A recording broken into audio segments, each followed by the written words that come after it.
Ang kwento ni Tomby. Ang kwentong ito ay hango sa totoong buhay. Mula ito sa isa nating tagapakinig. Karanasan ito ni Fredo. Walang eksaktong taon. Probinsya ng Zamboanga.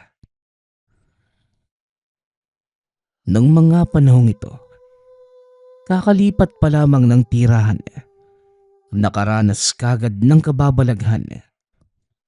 Sa katunayan, bahay ito ng ninuno na matagal nang iniwan matapos mangibang bansa ng mga anak. Si Fredo na nangangailangan ng malilipatan, tinanggap ang alok ng pinsan na manirahan muna doon para kahit papano may mag-aalaga ng tahanan. Sa unang linggo na paninirahan, maayos naman ang lahat. Naaaliw pa kakalinis dahil sa laki ng pwesto. Subalit ng sumunod na linggo, unti-unting nakaramdam ng kakaiba. Sa dami ng kwarto, pinili ni Fredo na mamuhay kagaya ng mayaman. Yun bang hiwalay ang silid ng anak kahit sanggol pa lamang. Hindi naman malayo sa kwarto. Nasa tapat lamang din ito at hindi isinasara ang pinto para mapansin kagad ang mangyayari sa loob. Madaling nasanay sa ganitong paraan hanggang sa isang gabi. Nagulat na lamang ang asawa nang makarinig ng tunog. Dagdag pa nito, kakaiba ang ingay dahil una masasabing ibon. Ngunit habang tumatagal, ingay ng ahas ang madidinig. Binaliwala sa pag-aakalang lilipas lamang. Ngunit naalerto nang mapagtantong mula sa kabilang kwarto. Dali-daling sinindihan ng lahat ng ilaw. Sinuri ang bawat sulok. Subalit walang nakitang anuman. Patuloy na nadidinig ang tunog ng ahas.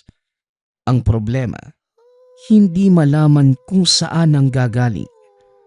Palipat-lipat ng direksyon, ngunit nasa loob lamang ng kwarto.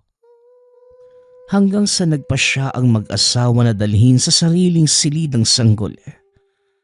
Hindi makatulog dahil nariyan pa rin ang tunog. Akyat baba ng tahanan si Fredo. Kakahanap kaso wala namang matagpuan. Saka lamang nakahinga ng maluwag nang mawala.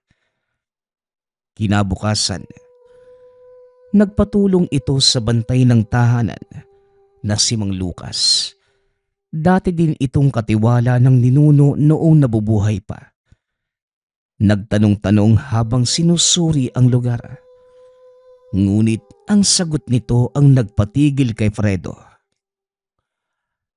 Ay nako, may ibang beses talaga na nagpaparamdam.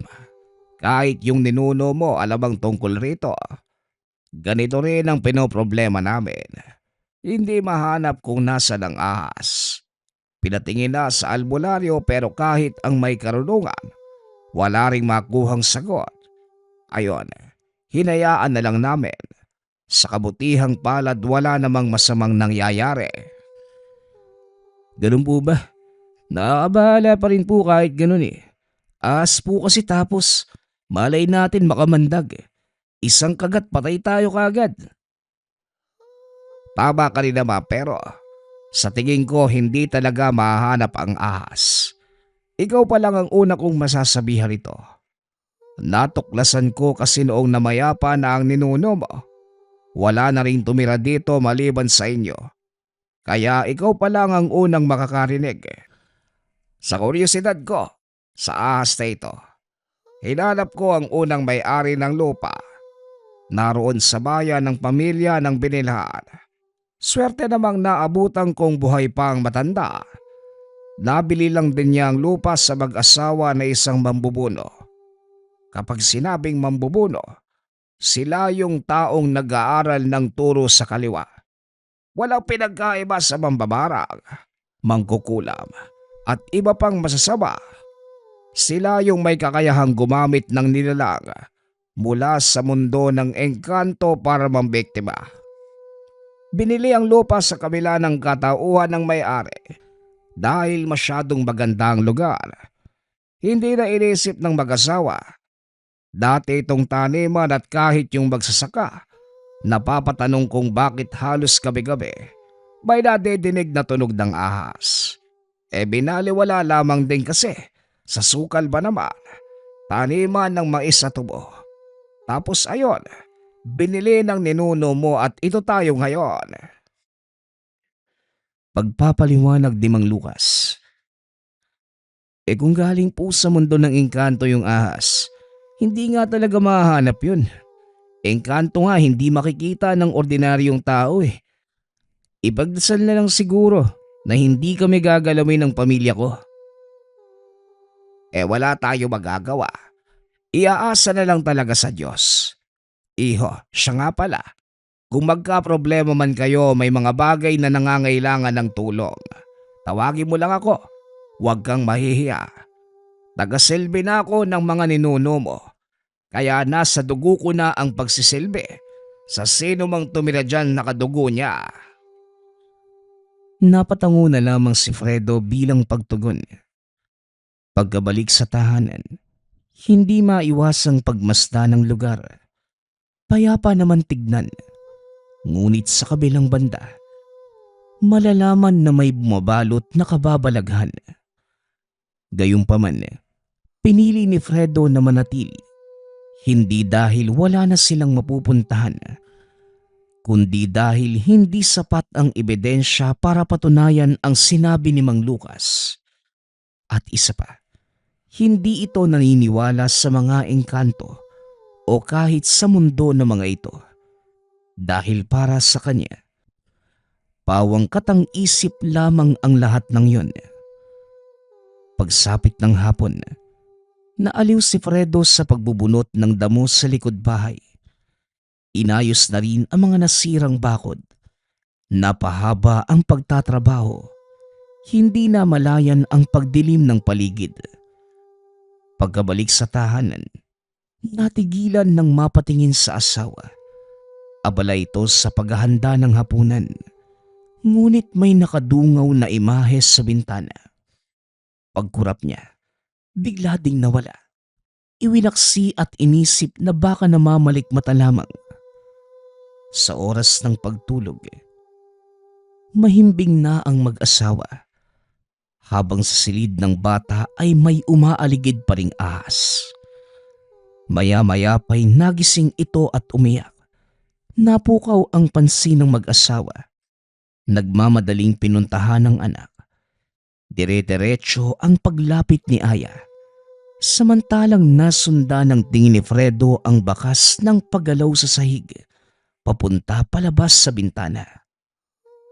Nakabukas ito na sa pagkakaalala. Maayos na isinara bago natulog. Dumungaw, kunot noong napatitig sa damuhan. Kusang nahawi na tila may dumaraan. Sa bakas pa lamang ay masasabi ng ahas. Fredo, hoy, kung makadungaw ka naman dyan, parang may kung ano sa ibaba. Tulungan mo nga ako magpatahan. Iyak ng iyak pa rin yung anak mo. Wika ni Aya.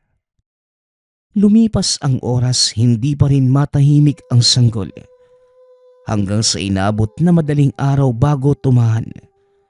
Dahil sa nangyari, hindi maiwasang magbago ang paniniwala ni Fredo. Bilang takpuhan at sumbungan ng mga problema, pinuntahan niya si Mang Lucas. Sinabi nito ang buong kaganapan sa nagdaang gabi.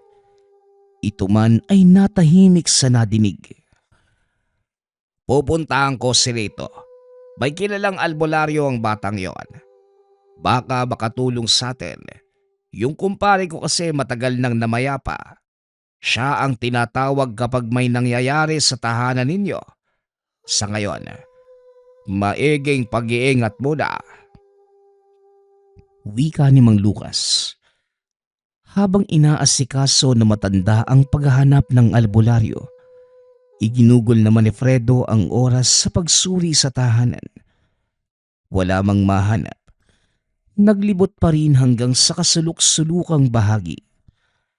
Maya-maya pa, dumating ang matanda kasama ang albularyo.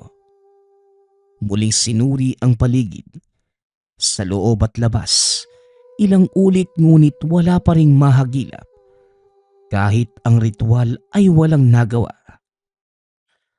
Kakaiba ang lugar na ito. Kung hindi ko gagamitan ng anuman, palakas ang kutob ko na merong nananahan na ibang nilalang. Kung gagamit naman ako ng ritual at iba pa, wala pa ring mangyayari. Ngayon pa lamang ako nakasalubong ng ganito. Wika ni Mang Cardo. Napakamot ng ulo ang albularyo. Naguguluhan sa takbo ng mga kaganapan. Inulit ang proseso sa sumunod na araw. Ginawa niya ito sa buong linggo. Ang problema, wala pa ring pagbabago. Umabot pa sa punto na nagkaroon ng bagong kliyente ang albularyo at naiwan ang kaso ng tahanan. Sa pagkakataong yun, sa bahay pansamantalang nanuluyan si Mang Lucas. Sa paglipas ng mga gabi, palala ng palala ang pagpaparamdam ng kababalaghan. Salitan ang pagbabantay. Walang tulugan. Hindi naglaon ay sinasabayan ng pagpapakita ng itim na imahe.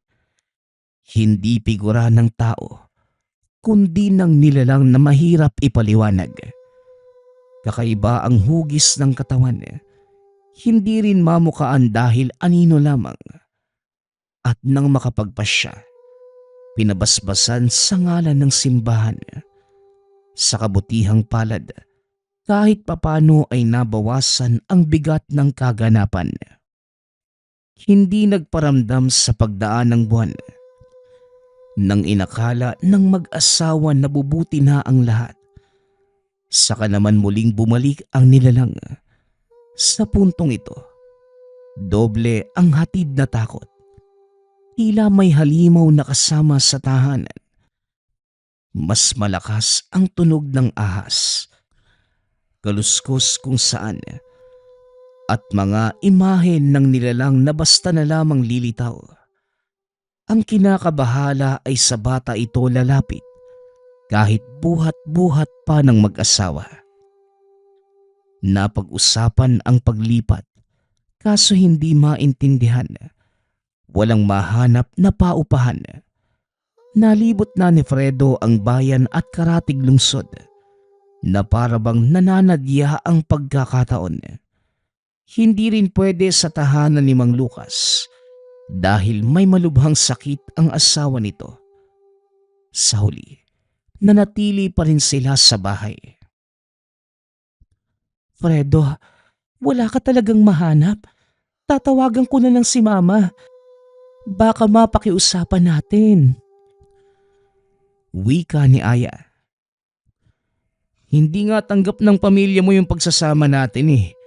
Hayaan mo, babalik ako sa bayan baka sakaling may bakante na. Hindi tayo pwedeng magtagal dito. Sa ngayon wala pang nangyayari. Puro pagpaparamdam pa lang yung ginagawa nung nilalang. Paano kung sa susunod, sakta na tayo? Yun na nga eh. Tatawagan ko si Mama at baka magawa niya ng paraan. Alam ko naman na kapag nalaman niyang nasa ganitong sitwasyon ako, hindi niya ako pababayaan. Lalo na ngayon na may apo na siya. Aya, hayaan mo akong maghanap ng paraan. Duda akong lalambot yung puso ng mama mo sa atin eh. Pero kung yan yung gusto mo, o sige, subukan mong tumawag doon. Pag-uusap ng mag-asawa. Napabuntong hininga si Fredo. Lalong naipit sa sitwasyon. Sa kabilang banda naman, nag-aalala sa sasabihin ng biyenan. Nakatanggap na ng masasakit na salita noong kasintahan pa lamang si Aya. Paano na lamang ngayon kapag nalaman ang kalagayan? Hindi nagtagal, nadinig din ng asawa ang tugon ng pamilya. Sa kasawiang palad, Hindi pumayag na manuluyan sila sa poder ng mga ito. Walang nagawa ang mag-asawa kundi magtiis. Nang sumunod pa na gabi, lumala ang pagpaparamdam. Malinaw na ang nakikitang imahe ng ahas. Malaki ito. May iilang paa. Kulay itim. Malalaki ang kaliskis sa katawan. Nanlilisik ang mga mata. At may hindi mabilang na dila. Malakas ang ingay. Malakas ang ingay. Bawat daan ay nag-iiwan ng bakas ng kuko.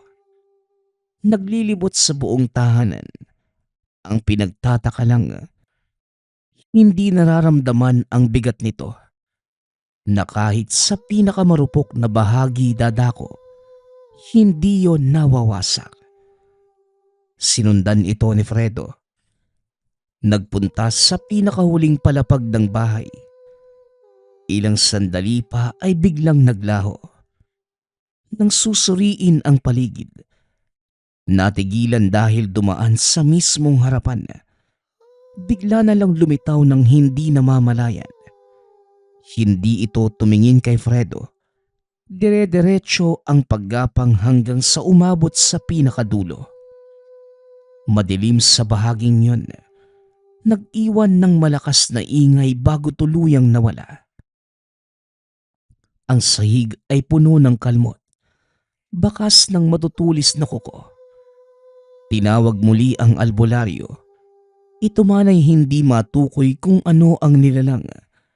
Kahit detalyadong pinaliwanag ni Fredo ang imaheng nakita. Naghanap ng katuwang ang albularyo. Tinawag ang mga kakilala na may kaparehong karunungan. Sabay-sabay silang nagritual. Pinalabas muna ang mag-asawa para mabigyan ng sapat na espasyo ang gagawin ng mga albularyo.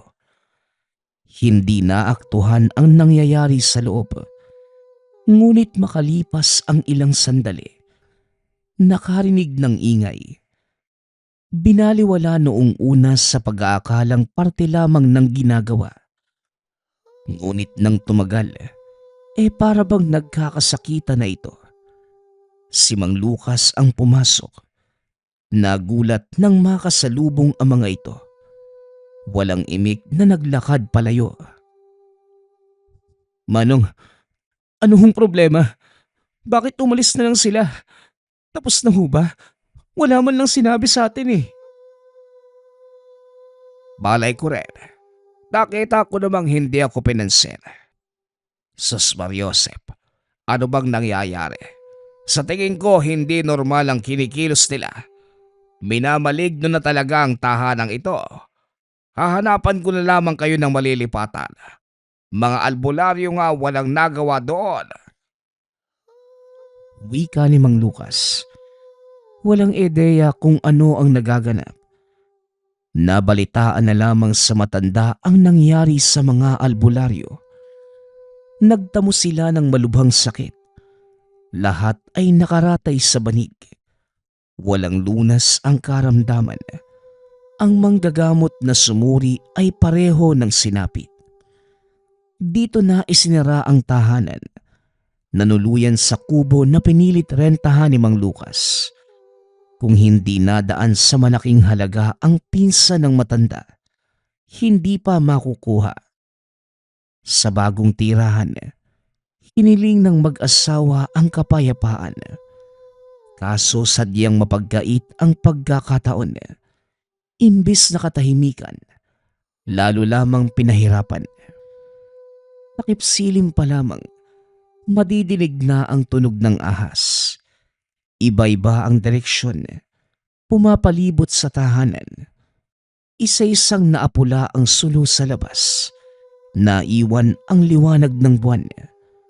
Kahit papano ay naaaninag pa din ang mga bagay-bagay.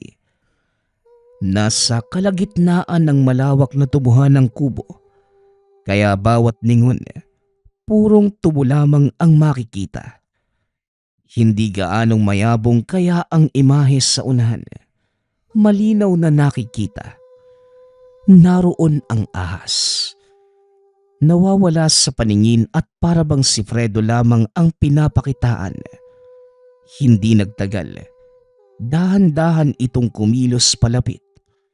Alis tong binalaan ang mag-ina. Maya-maya pa'y paulit-ulit na binabangga ang tahanan. Hanggang sa nayupi na ang bubong, wasak ang iilang bahagi. Tumagilid ang kubo. Sa kabila nito ay nanatiling ligtas ang pamilya ni Fredo. Ilang sandali pa, kusang nawala ang nilalang. Kasabay nito ang pagdating ni Mang Lucas na magbabalita ng kaganapan sa mga albularyo. Ayon dito, tuluyan ng namayapa ang mga ito. At dahil nagiba ang kubo, muli silang lumipat ng tirahan. Sa pagkakataong yun, sa tahanan muna ni Mang Lucas. Kinabukasan, nagpunta ng bayan si Fredo para maghanap ng maayos na malilipatan.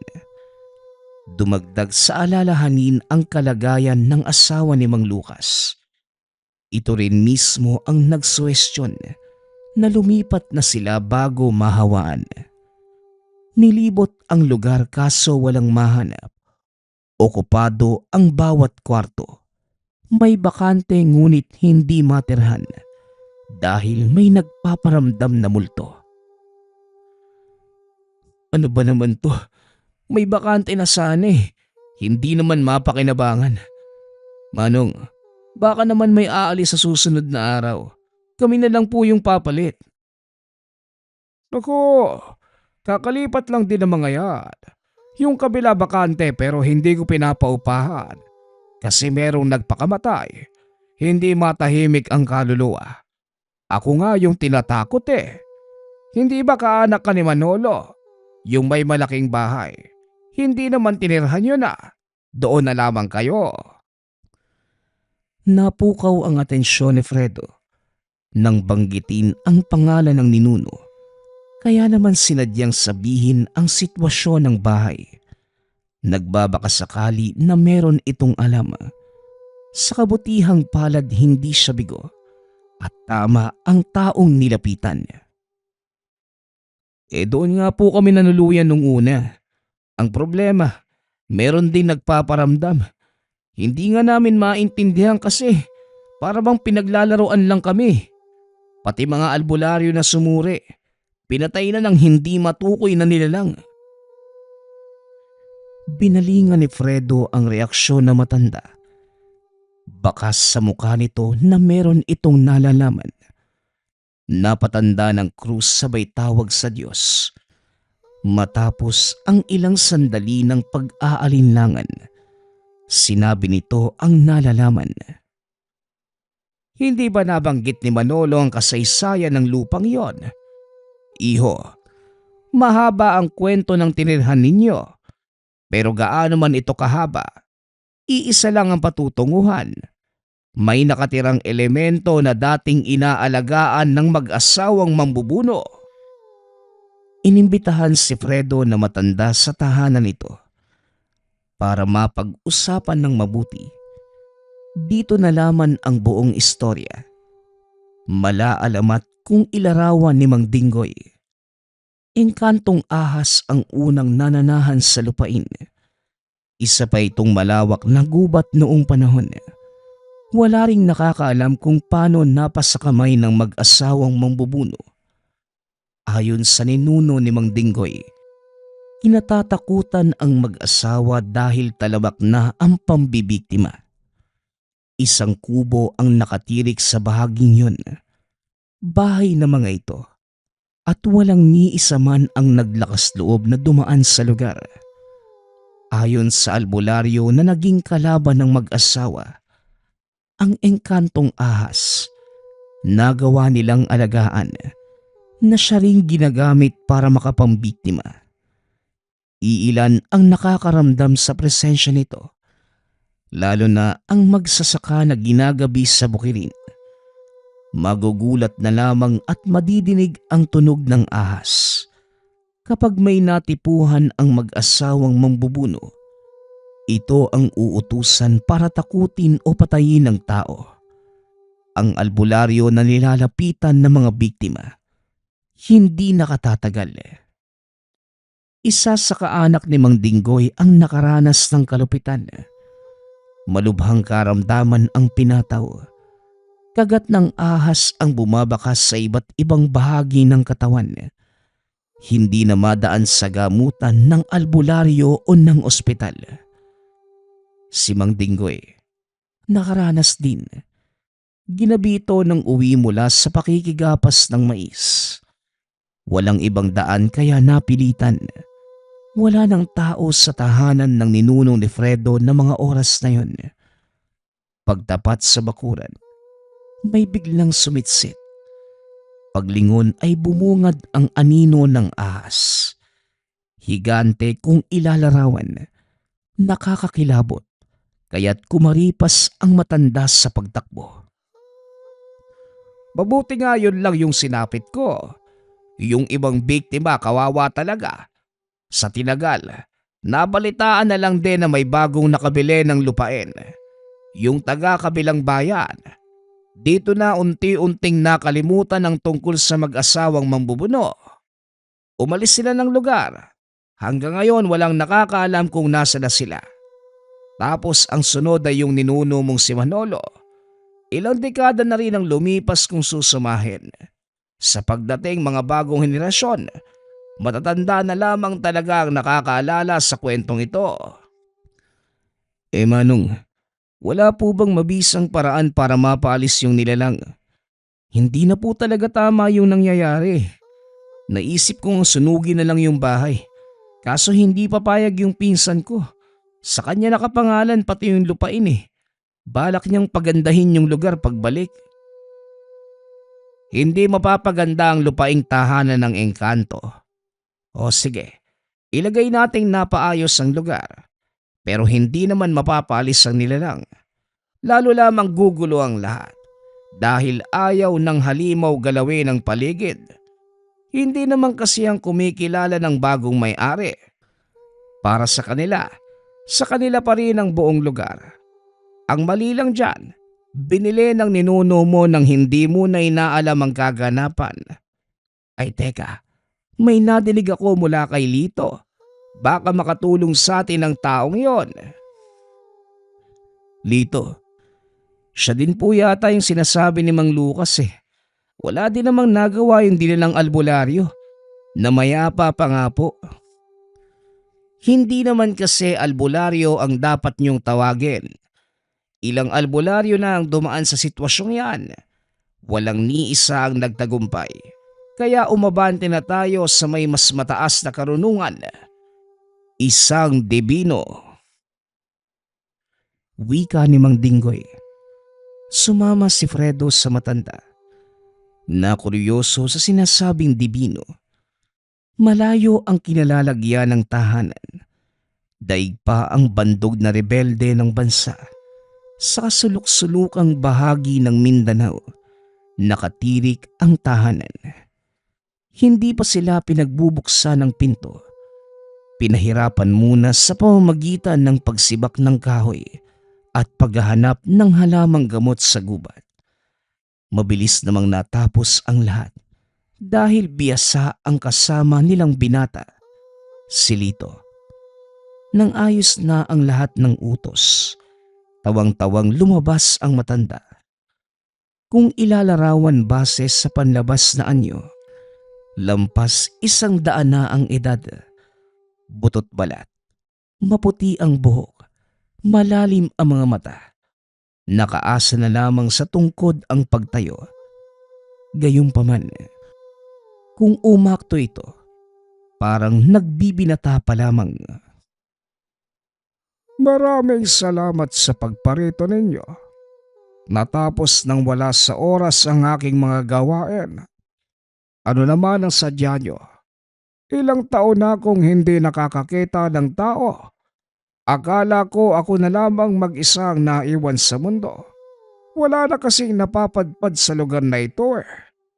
Halika kayo. Tumuloy kayo sa munti kong tahanan. Wika ng dibino.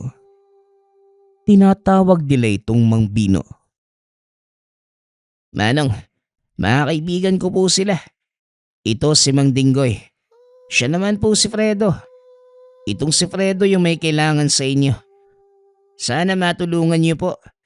Isang nilalang mula sa mundo ng mga engkanto ang gumagambala sa buhay nila. Wika ni Lito.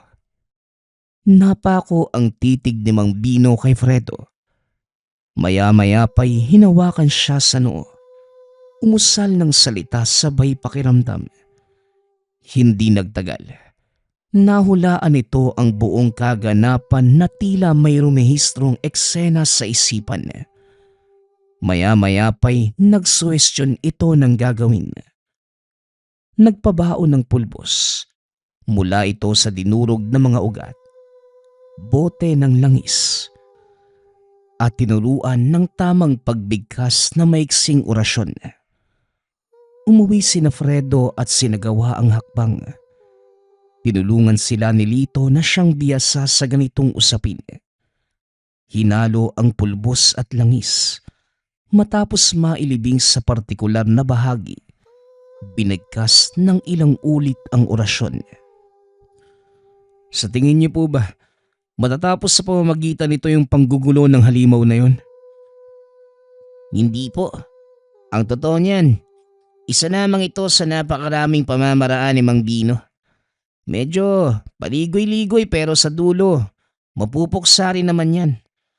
Ang payo ko lang po, huwag niyong kwe-questioning kasi nag-iiba yung ugali nun kapag may nagtatanong sa kakayahan niya. Sigurado po, katapusan din ng nilalang ang kakahihinatnan nito. Tugon ni Lito. Bahagyang naguluhan si Fredo ngunit piniling unawain. Nang sumunod na gabi, binantaya ng tahanan kasama si Mang Kulas. Nais nitong makita sa personal ang epekto ng pangontra. Hindi na malayan ang oras. Napansin na lamang ni Fredo ang kakaibang ingay sa loob. Malakas ang hatak ng puwersa. Nagulat na lamang nang nasa pintuan. Umaalingasaw ang amoy. Hindi maintindihan ang pakiramdam. Madidinig mula sa ikalawang palapag ang ingay ng kalmot. Nahulog ang mga gamit na parabang nasasagi. Maya-maya pa, pag-angil ng nilalang ang bumalot sa paligid. Kung hindi lamang nahatak ni Mang Kulas, matatabunan sa pagguho ng parte ng kisame. Nangangamoy sunog na din kaya napalabas. Tanaw sa malayo ang tahanan. Wala mang nakita na anuman. Malinaw kay Fredo ang paggana ng ritual. Bumalik ito kinaumagahan. Nagkalat ang mga gamit. Nangangamoy sunog pa rin ang paligid. Tinignan ang pinaglibingan ng pangontra. Bakas ng pagkasunog na lamang ang naiwan. Hindi maiwasang matuwa ni Fredo. Ang bili ni Mang Bino, kapag nasunog ito, isa lamang ang ibig sabihin, napuruhan ang elemento. Kagad ding bumalik sa tahanan ng Dibino. Ang problema, hindi makausap dahil sumasailalim sa 30 araw na pag-aayuno. Nagkulong sa silid, kaharap ang altar at nagdarasal. Nako, hindi tayo umabot. Kanina pa lang nagsimula yan eh. Kung inagahan mo lang sana, Kuya Fredo. Iba kasi yung pag-aayuno ni Mang Bino. Kung sa atin, bawal ang pagkain at pag-inom ng anuman. Sa kanya, sinasamahan ng walang tigil na pagdarasal. Hindi natin mapupukaw yan. Para na kasing sumasalangit yung kaluluwa. Hindi tayo madidinig kahit ano pa yung pagtawag. Nako, paano na ngayon yan? Ano nang mangyayari? Ito na sana gumana yung pinagawa niya tapos siya naman tong di makausap. Kapag minamalas nga naman 30 araw talaga siyang ganyan. Opo 1 buwan pa talaga ang hihintayin natin. Ganito na lang po, Sasamahan ko kayo sa bahay ninyo. Tutulungan ko kayong magbantay sa paligid. Walang nagawa si Fredo. Hindi mapuputol ang sinimulang gawain ng Divino. Nirespeto na lamang dahil siya itong may kailangan. Dinala sa tahanan si Lito. Naaaliw ito sa binata dahil maliban sa tagaturo sa nangangailangan sa tahanan ni Mang Vino, tinuruan din siya na matanda ng iilang orasyon at pamamaraan sa pakikipaglaban. Kahit papano, nakahinga si Fredo ngayon na may kasamang katulad ng binata. Bumalik sila sa tahanan at patuloy na nanirahan. Naging kampante si Fredo. Wala din namang naganap sa nagdaang mga araw. Kaso nagtataka sa dulot na pakiramdam. Biglang sisikip ang dibdib matapos makaamoy ng sunog. Sasamahan pa ito ng matinding pangangati. Hindi naglaon. Nagreklamo ang asawa tungkol sa latay sa katawan. Nagising na lamang isang umaga na gano'n ang kalagayan. Mabigat ang pakiramdam. Maraming latay kung saan-saan.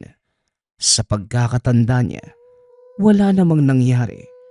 Mahimbing ang tulog ng mag-asawa. Walang nagpaparamdam. Sigurado dahil gising magdamag si Lito para magbantay. Ito man ay walang napansin. Hindi sila nagtawag ng manggagamot o albularyo. Kagad dumiretso sa Divino na sa puntong yun. Todo pa rin sa pag-aayuno. Naghintay sila ng naghintay hanggang sa hindi na mapalagay sa nangyayari. Mas lumalala ang kalagayan ng asawa. Pinasok ni Fredo ang tahanan ng Divino, kaso hindi ito magawang gisingin. Malakas ang puwersang nakapalibot na pinipigilang makalapit ang sinuman. Ang nakaagaw pansin, ang bakas ng dugo sa damit. Hindi malaman kung saan nagkasugat dahil nakatalikod sa direksyon. Dahan-dahang umalis na mapagtanto kung gaano kaseryoso ang sitwasyon. Lito, kaano-ano mo ba si Mang Bino? At gaano mo na siya kakilala? Ano pang alam mo sa ginagawa niya? Nakita ko siya eh. Tahimik na nakaluhod kaharapang altar. Pero bakit parang tuod na siya? Tapos may dugo yung damit. Normal lang ba yun sa pag-aayuno niya? Halaka, bakit ka naman po pumasok doon? Kuya Fredo, bawal po ang ginawa niyo. Naantala mo yung matanda. Malalagot tayo sa kanya. Kung pag-uusapan kung gaano siya kakilala, hindi po talaga eh. Kumbaga hanggang ngayon pangalan at katayuan lang yung alam ko. Ang Divino Ermitanyo na si Mang Bino. Siya po kasi yung tipo ng tao na kahit kausapin mo araw-araw, hindi mo makikilalang lubos. Kaya wala rin akong sagot sa mga katanungan mo. Napaisip si Fredo. Dumagdag sa alalahanin ang sitwasyon ng matanda. Wala man itong alam kung normal o hindi ang nangyayari. Sa loob-loob ni Fredo, merong hindi tama. Subalit hindi na muna inisip ang tungkol doon dahil may alalahanin pa sa sariling pamilya. Sa puntong ito dumulog na sa manggagamot. Pinasuri ang kalagayan ni Aya. Ang anak nila ay pinadala muna sa biyenan sa takot na madamay. Kung sitwasyon ng asawa ang pag-uusapan, para itong prutas na puno ng hiwa sa katawan. Hindi lang yun, nagkulay dugo na ang mga mata. Nang makita na manggagamot may pagdadalawang isip sa pagtulong. Nadaan lamang sa pangungumbinse, kaya napilit. Ilang beses sinuri bago natukoy ang dahilan. Iho, huwag kang magugulat. Ang asawa mo ay biktima ng mambubuno. Nasa hanay ng mangkukulam na iba ang pamamaraan. Hindi ito madaling gamutin dahil direktang nakatali ang sumpa sa biktima at sa elementong representasyon ng mambubuno. Sa inyo ba may napansin kang elemento, mga imahe na nagmumukhang hayop? Ilagay na natin sa itsura ng ahas. Meron po. Yan nga po yung pinoproblema namin ngayon. Dumulog kami sa isang dibino pero hindi na masundan ng hakbang. Nag-aayuno pa kasi. Si Mang Dino ba kamo? Nako, tamang tao ang nilapitan ninyo. Huwag kang mag-alala. Hindi tipikal na pag-aayuno ang ginagawa niya. Ituring mo itong parte ng pakikipaglaban sa gumagalang elemento sa inyong mag-asawa. Gagawin ko ang makakaya para maisalba ang asawa mo. Sasabihin ko na lang din na maging handa ka sa anumang kalalabasan dahil hindi ordinaryo ang sumpa. Babala ng manggagamot. Inilagay ni Fredo ang buong tiwala kay Mang Berto. Inabisuhang gawin ang lahat ng pamamaraan. Samut-saring dahon ang pinakuluan, hinaluan ng mga ugat, at papel na pinagsulatan ng orasyon. Pinainom pagkatapos, nagpahid ng langis sa katawan ng biktima. Nilapatan ng dasal at ano pang pamamaraan. Makikita naman ang pagbabago. Subalit hindi masasabing ligtas na sa sitwasyon. Patuloy ang pagsusuri sa paglipas ng mga oras. Hindi naglaon. Makikita ang takot sa mukha ni Mang Berto. Sa puntong ito, hindi lang pasyente ang dapat isalba. Maging ito man ay nakaramdam ng kaparehong sintomas. Kaso nga lang, mas mabilis ang epekto sa kanya. Nakita itong nakaupo sa harapan ng kawali. Nagpapakulo ng gamot. Ilang beses tinawag subalit walang sagot. Yun pala hindi na humihinga. Dito na binalot ng takot si Fredo, lalo na ang asawa nito. Dinala sila ni Lito sa isa pang manggagamot ngunit nang malaman ang nangyari, wala nang tumanggap. Iho, wala ka na bang kilala? Hindi pwedeng ganito na lang. Malala yung lagay ng asawa ko, Lito. Teka, anong nangyayari sa'yo? Tignan mo yung mukha mo. May latay. Huwag mong sabihing pati ikaw. Maging ang binata, hindi makapaniwala sa natuklasan. Napuno ng latay ang katawan. Taranta itong nagbigkas ng dasal. Inilapat sa mismong sarili. Nagpahid ng langis. Nilagok ang natira. Bumuti ang pakiramdam ngunit kalaunay ng hina. Nakaratay na lamang sa banig. Tinawag si Mang Lucas. Nagpasama pabalik sa tahanan ng dibino. Ngunit pagdating doon, nakalimutan ang sadya nang makita ang sitwasyon ng matanda. Nakaluhod pa rin ito. Walang imik. Ang puting damit ay nagkulay pula na ngayon sa dami ng dugong lumabas. Nangangatog na rin ang katawan, ngunit walang balak ihinto ang ginagawa. Maya-maya pa'y bigla itong bumagsak. Dali-daling inlalayan at hinintay magkamalay. Nang makabalik sa ulirat, kagad itong nagtanong sa kaganapan. Kagad ikwinento ni Fredo ang mga nangyari. Pinatawag nito ang asawa at si Lito, na pareho ang karamdamang iniinda. Nagdadalawang isip si Fredo nang ihanda na matanda ang mga gamit. Mahina pa ito. Mahahalata ang pinsalang iniinda. Gayunpaman, hindi magawang kwestiyonin. Hinayaan na lamang. Iniharap sa altar ang mga pasyente.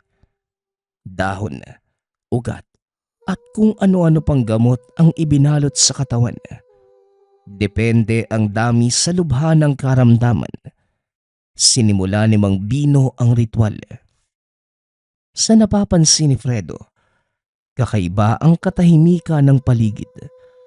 Maya-maya pa'y umihip ang mainit na hangin. Sinundan ito ng mabigat na presensya. Hindi makita kung saan nang gagaling. Makaraan ng ilang saglit, may paulit-ulit na dumaraan sa likuran ng matanda.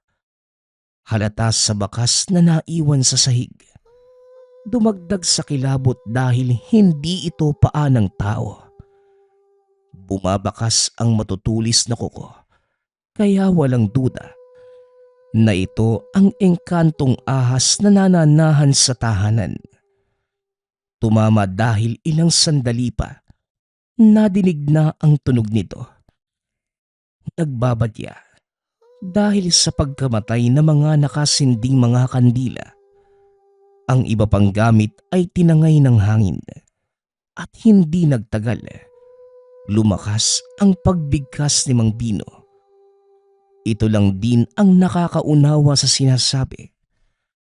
Maya-maya pa, naramdaman na lamang ang bahagyang pagyanig ng paligid. Natumba ang iilan sa mga kandila. Sina Aya at Lito na wala naman sanang malay. Biglang napasigaw. Base sa daing at galaw, tila pinupuluputan ng ahas ang katawan. Parehong humihingi ng saklolo. Ngunit dahil nasa ilalim ng ritual, walang sino man ang pwedeng gumalaw. Nagpigil si Fredo kahit gusto nang yakapin ang asawa para patahanin. Sa napapansin naman kay Mang Vino, tumutulo na ang dugo mula sa bibig. Ilang ulit nang natumba ngunit bumabalik pa rin sa pagbangon. Hinugot nito ang patalim sa tabi at walang ano-ano. Sinaksak sa hangin. Madidinig ang malakas na pag-angil. Sinunda ng pagkalabog na para bang may nagpapadyak. Nawasak pa ang bahagi ng sahig. Maya-maya ay lalong humiyaw ang mga pasyente. Kumikilos ito na para bang may nakakapit sa katawan at tumihigpit ang pagpulupot ng hindi nakikitang nilalang. Napatitig si Fredo sa asawa. Napansin na pati bibig nito ay nagdurugo na. Ang mga latay sa magkabila ang braso lalo lang namula, na tila muling dinaanan ng matulis na bagay. Gayon din ang kaso sa katawan ni Lito.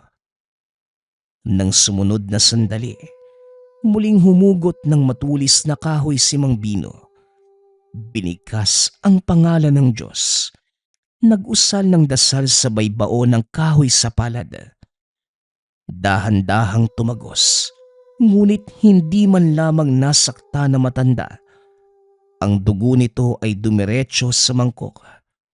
Muli pang humugot ng patalim at sinaksak sa mismong palad. Lumalakas ang pagsambit ng dasal. Maya-maya pa'y biglang natahimik. Gamit ang dugo ni Mang Bino, sumulat ng orasyon sa papel, sinindihan at kinain. Muli itong nagsambit ng dasal sabay patong na mga palad sa noo ng mga pasyente. Nagkatinginan sina Fredo at Mang Lucas. Parehong nagtataka at naninibago sa mga nasasaksihan. Gayunpaman, walang ni isa ang naglakas loob na magsalita. Tahimik lamang na pinagmasdan ang bawat kilos. Muli, humagupit ang hindi nakikitang nilalang. Sa puntong ito, lumakas ang pag-angil. Nawawasak ang mga kandila na parabang inaapak-apakan. Nagkagulo ang paligid ngunit hindi apektado si Mang Bino. Tahimik nitong ginagawa ang hakbang. Humugot na naman ang patalim. Naalerto si Fredo sa pag-aakalang sa asawa isasaksak. Mabuti na lamang sa hangin itinoon. Dahil dito, muling napahiyawang nilalang. Kasunod nito ay pag-ihip ng dasal sa sariling dugong nakasilid sa mangkok. Walang ano-ano. Isinaboy sa harapan. Napako ang tingin doon. Dahil sa unang pagkakataon, nakakita ng imahe nakakatakutan sa tanang buhay niya. Rumehistro sa hangin ang muka ng ahas. Katulad ito ng nakita ni Fredo noon. Ngunit ngayon, mas malinaw ang itsura. Nanlalamon ang nanlilisik na mga mata. Mahaba at matulis ang mga ngipin. Hindi mabilang na mga dila. May maliliit na sungay sa dulo ng nguso. May mga buhok na parabang maliliit na galamay. Hindi na nailarawan ang ibang parte dahil bigla ring naglaho. At nang makita ito muli, parabang nawala sa sariling pag-iisip. Napagtanto na lamang ni Fredo na pinukaw sila ni Mang Bino. Nang mahimasmasan, natapos na ang ritual. Ligtas na rin sa sumpa ang asawa at binata. Makakahinga na sana ng maluwag. Ngunit pumigil ang kasunod na sinabi ni Mang Bino. Naalis ko na ang sumpa sa katawan ng mga pasyente, lalo na sa asawa mo. Kung pag-uusapan ang engkantong ahas, napuksa ko na rin ngunit kinakailangan pang hanapin ang ugat. Nasaan ang mag-asawang mambubuno? Walang nakasagot sa tanong ng Divino. Wala din namang nakakaalam kung nasa na ang mga ito. Inusisa sina Mang Dinggoy at Mang Lucas. Pinilit nilang alalahanin ang nalalaman. Subalit wala na silang alam patungkol sa mambubuno. Kailangan pa po ba talaga yon? Napuksan niyo na po yung elementong ahas. Tinanggal yung sumpa. Hindi pa rin po ba sapat? Anong gulo na naman po ba ang haharapin natin? Sa nangyayari pa lang, halos mawala na ako sa sarili sa pag-aalala eh. Iho, ang ibig kong sabihin, napuksa ang kakayahan ng elementong ahas sa pagparito sa mundo natin. Buhay pa rin ito sa kabilang mundo, kaya kailangang mahanap ang mag-asawang mambubuno para maselyo at hindi na makabalik pa dito ang nilalang. Idadamay na rin natin sila. Sinimula ng paghahanap sa mag-asawang mambubuno. Isa-isang pinuntahan ng mga taong nakarinig sa kwento ng mga ito.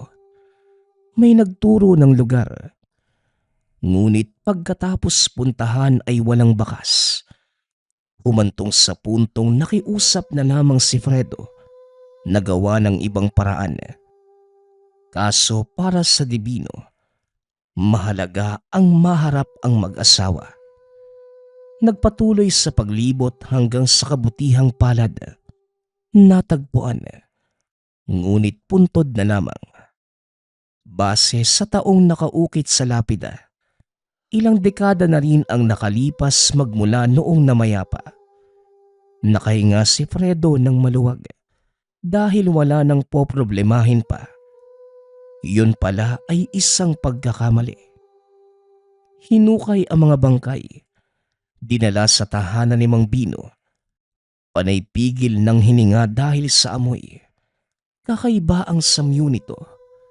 Hindi lang nabubulok ang laman, kundi hindi may paliwanag na amoy. Bago muling langhapin para alamin, sinita ito na matanda at inutusan ang lahat na lumayo. Sinimula ni Mang Bino ang ritual.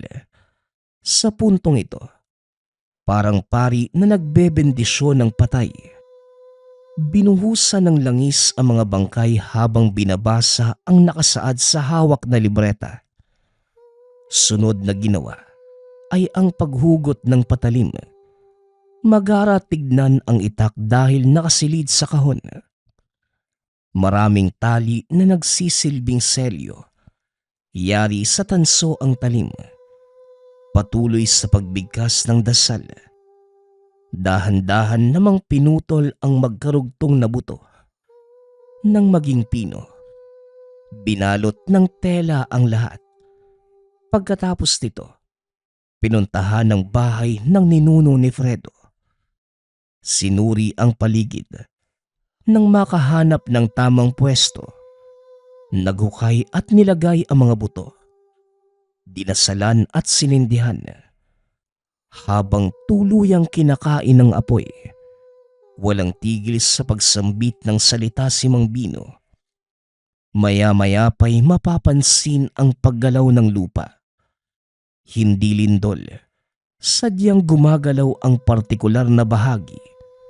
Kung titignan mabuti, parang may nais lumabas mula sa kailaliman ng lupa. Maya-maya pa, bumunot ng patalim si Mang Bino. Dahan-dahang naglakad sa bahaging yun. Walang ano-ano'y sinaksak ang lupa. Makikitang lumalaban ngunit kalaunan naging payapa. Bumalik sa pwesto at tinapos ang ritual. Nasa lugar na lamang din naman si Mang Bino. Binasbasan na ang tahanan. Naglibing ito ng dasal sa magkabila ang dulo ng lupain. Siniguradong may tataboy lahat ng umaaligid na elemento kahit wala namang balak manggulo, at nilinis ang buong paligid. Ayan, binura ko na ang kapit ng mambobono at elemento sa tahanan at sa lugar na ito. Maaari na kayong manirahan habang buhay. Pero hihilingin ko lang sana na wag hukayin ng pinaglibingan ko ng dasal, lalo na yung buto ng mga mambobono. Kahit abo na ang mga yon, sa oras na mahukay malaki ang tsansa na isa na namang nilalang sa kabilang mundo ang manggugulo. Iwasan na nating maulit ang ganitong kaganapan. Aminado naman na lahat ay naperwisyo, lahat ay nabiktima. May mga kaibigan pa tayong nasawi. Magsilbi sana itong aral sa atin. Wala naman akong sinisisi dahil nangyari ito nang hindi inaasahan. Matapos ang insidente, imbis na manirahan muli sa tahanan, pinili ni Fredo na makipagsapalaran sa bayan. Nagtiis sa barong-barong hanggang sa nakahanap na matinong lilipatan. Kahit sa paglipas ng panahon, hindi pa rin nabura sa alaala ang mga kaganapan, lalo na ang asawa. Hindi lang masalimuot na karanasan ang iniwan ng pangyayari. Bakas na bakas din sa katawan ang peklat na gawa ng latay. Nagamot man, ngunit hindi ito nabura. Matinding epekto sa pag-iisip at pagkatao pa ang naibigay. Nang makabalik ang pinsan sa bansa, kagad pinatrabaho ang tahanan. Binago ang lahat, lalo na ang lupain. Ang dating hindi naaalagaan, ngayoy binalik na sa pagiging taniman. Sa pakiusap naman ito, namasukan si Fredo bilang magsasaka. Paminsan-minsang natutulog sa tahanan, lalo na kapag ginagabi sa trabaho.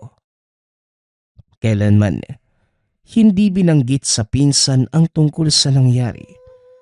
Mahirap itong paniwalain sa ganitong usapin.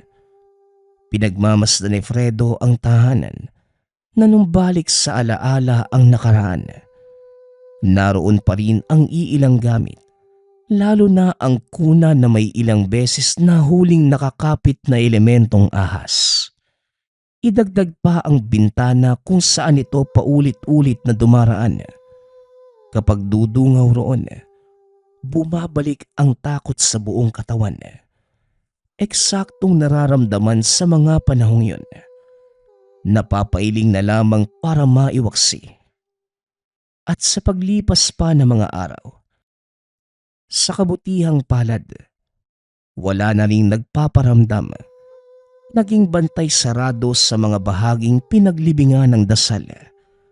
Kapag nagbubungkal o nag-aararo, si Fredo ang aako para maiwasan ang hukay, para masiguradong hindi ito matutuklasan. Sadyaman o aksidente, pinalagay ang muhon. Sumakto naman ang ipasukat ang lupain. Nang maayos ang lahat, saka nagbitiw sa tungkulin. hindi naman pumalagpa ang pinsan. Sa katunayan, napilitang mamasukan si Fredo, alang-alang sa nakalibing na dasal. Ngayon na siguradong hindi na magagalaw, wala nang dahilan para manatili. Isa pa, gusto nang makalayo sa lugar na minsang nagparamdam ng kababalaghan at matinding takot sa buhay. Nang makaipon, lumipat sa mas malayong bayan. Doon nagsimula kasama ang mag-ina. Subalit kahit gaano pa kalayo ang narating, hindi pa rin malilimutan ang nakaraan. Hindi sagot ang distansya para maiwan ang masalimuot na karanasan. May ilang beses pa rin naaalala. Gayunpaman, hindi na gaanong naaapektuhan. Nakatulong ang pagdaan ng panahon para pagaanin ang nararamdaman. Kung susumahin lahat, masasabi na parang katang-isip lamang ang mga naganap, lalo na sa parte na may elementong ahas na nagmula sa ibang mundo. Mahirap man paniwalaan, lalo na't wala naman ito sa mundo na ating ginagalawan. Ngunit para kay Fredo, mukha man itong ilusyon o gawa-gawa lang, siya mismo ang magpapatunay na nangyari ito sa totoong buhay. Nagpapasalamat nga pala ako sa lahat ng sumusuporta sa ating channel. Nawa ay patuloy niyong suportahan at pakinggan ang ating mga kwento. Hanggang sa muling pakikinig. Paalam.